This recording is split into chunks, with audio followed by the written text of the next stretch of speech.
دماغ کو موت کی نیند مت سلائیے۔ چھوٹی عمر میں بزرگوں سے سنتے اور کتابوں میں پڑھتے آئے کہ کچھ ایسی عادتیں ہیں جو دماغ کو کمزور بنا دیتی ہیں اور پھر موت کی نیند سلا دیتی ہیں۔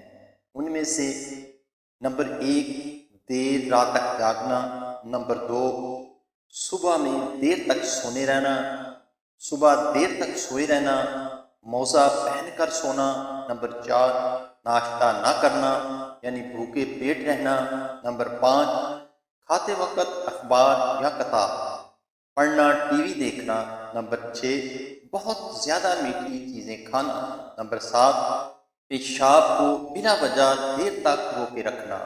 یہ وہ گندی عادتیں ہیں جن کے سبب دماغ بیمار ہوتا رہتا ہے اور ایک دن موت کی نیند سو جاتا ہے۔ خدا کے واسطے ان گندی عادتوں سے پرہیز کیجیے۔